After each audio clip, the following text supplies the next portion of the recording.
नमस्कार दोस्तों, मैं हूं अनिल कुमार श्रीवास्तव। आप सभी का स्वागत करता हूं अपने चैनल पर।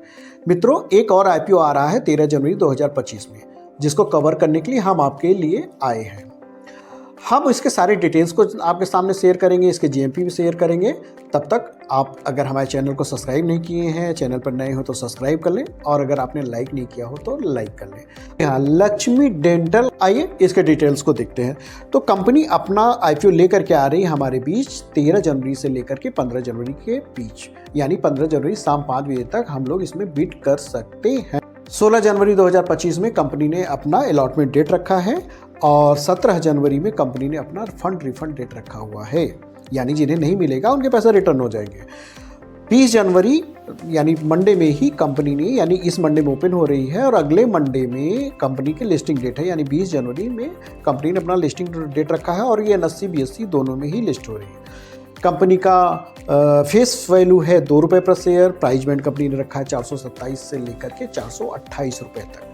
33 शेयर एक लॉट में कंपनी के आ रहे हैं, और टोटल इशू साइज कंपनी लेकर के आ रही है 698 करोड़। 698 करोड़ का पूरा टोटल इशू है, जिसमें आपका फ्रेश इशू है 138 करोड़। 138 करोड़ महज 20% का लगभग आपका फ्रेश इशू है, यानी कम है। फ्रेश इशू और होता तो अच्छा होता। ऑफर फॉर सेल आपका है 560 करोड़, और ऑफर फॉर सेल ज़्यादा है। और आइए बात करते हैं कि कोटे में कोटे में कितना अलॉटमेंट दे रही है कंपनी, कितना शेयर दे रही है।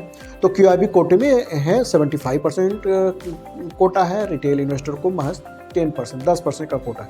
शायद फ्रेश इशू कम है, इसीलिए शायद कंपनी ने डिसाइड किया है कि रिटेलर्स को कोटा भी कम देंगे।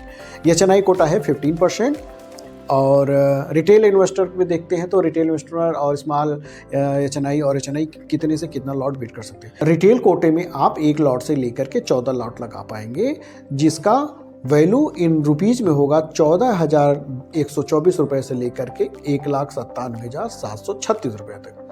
स्मॉल HNI कोटे में आप 15 से लेकर के 70 लॉट लगा सकते हैं, जिसका वैल्यू होगा इन रुपीज़ में 2,11,860 रुपये से लेकर के 9,88,680 रुपये। 9,88,680 रुपये। और बिग HNI में आप 71 लॉट लगा सकते हैं, जिसका वैल्यू निकल करके आ रहा है 10,02,804 रुपये। ये हो गया HNI का। आइए कंपनी का प्रॉफिट लॉस देखते हैं, एसेट देखते हैं, रेवेन्यू देखते हैं कि 10 साल दर साल कैसा रहा, बढ़ रहा था या घट रहा था। तो एसेट कंपनी का 31 मार्च 2022 में था 102 करोड़। 31 मार्च 2023 में कंपनी का एसेट घट गया है, जो कि हुआ है 96 करोड़। और 31 मार्च 2024 में कंपनी का एसेट थोड़ा सा बढ़ गया है, और वो हुआ है 134 करोड़। 30 सितंबर 2024 में कंपनी का एसेट और बढ़ा है, जो कि हुआ है 158 करोड़। कंपनी का रेवेन्यू देखते हैं। कंपनी का रेवेन्यू आपका 31 मार्च 2022 में 138 करोड़ था, और ये बढ़ करके अगले साल 31 मार्च 2023 में 163 करोड़ हो गया, और अगले साल 31 मार्च 2024 में ये बढ़ करके हो गया आपका 195 करोड़। 30 सितंबर 2024 में रेवेन्यू आपका 117 करोड़ हो गया। आगे देखते हैं प्रॉफिट आफ्टर टैक्स क्या साल दर साल क्या रहा कंपनी का। तो प्रॉफिट आफ्टर टैक्स कंपनी का 31 मार्च 2022 में -18 करोड़ था, यानी घाटे में थी कंपनी। उसके बाद अगले साल कंपनी का प्रॉफिट आफ्टर टैक्स रहा है -4 करोड़, यानी कंपनी ने कवर तो किया है लेकिन भी माइनस में है। फिर अगले साल कंपनी का प्रॉफिट आफ्टर टैक्स यानी 31 मार्च 2024 में कंपनी ने दिखाया है 25 करोड़, यानी कंपनी यहाँ पे प्रॉफिट में प्लस में आ गई है, प्लस 25 करोड़ प्लस में है। और 30 सितंबर 2024 में कंपनी का प्रॉफिट आफ्टर टैक्स था 22 करोड़, है 22 करोड़।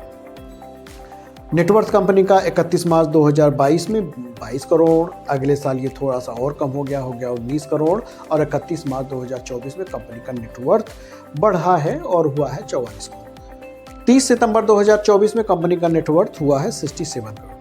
आइए अब कंपनी का उधार देखते हैं कि कंपनी के पास उधार कितना है। कंपनी का उधार टोटल बोरोइंग है 31 मार्च 2022 में 29 करोड़, और कंपनी का 31 मार्च 2023 में कंपनी का उधार है 31 करोड़, और अगले साल ये उधार बढ़ करके हुआ है 42 करोड़, और 30 सितंबर 2024 में कंपनी का उधार हुआ है 40 करोड़। चलिए और भी की परफॉर्मेंस देखते हैं कंपनी का ROE है 78% के आसपास, कंपनी का ROC है 19% के आसपास, यानी 19% के आसपास, और कंपनी का डेब्ट टू इक्विटी रेशियो 0.94 है, यानी थोड़ा और कम होता तो ज़्यादा अच्छा होता, लेकिन 0.94 कंपनी का डेब्ट टू इक्विटी रेशियो है। RONW की बात करें तो 78% के आसपास है कंपनी का और पैट मार्जिन 13.03 है। अब बात करते हैं लास्ट में GMP की, जिसकी हम इंतजार कर रहे हैं। तो कंपनी का GMP है 160 रुपये, यानी अगर कंपनी का अलॉटमेंट आपको 428 रुपये भी मिलता है तो इसकी ऊपर होने की संभावनाएं 160 रुपीज है, 160 रुपये हैं, जो कि परसेंटेज में देखें तो 37% आ रहा है। ये हम आज वीडियो कवर कर रहे हैं 12 जनवरी की शाम को। तो 12 जनवरी में आपका GMP ये दिख रहा है। अब ये GMP कोई कंफर्म नहीं होता, कोई 100% गारंटी नहीं होती। GMP बस एक अनुमान होता है कि ग्रे मार्केट प्रीमियम में इसकी कितनी ओपन होने की संभावना है।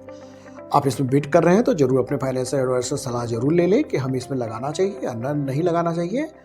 चलिए मिलते हैं नेक्स्ट वीडियो में, तब तक आप स्वस्थ रहें, मस्त रहें, खुश रहें। नमस्कार।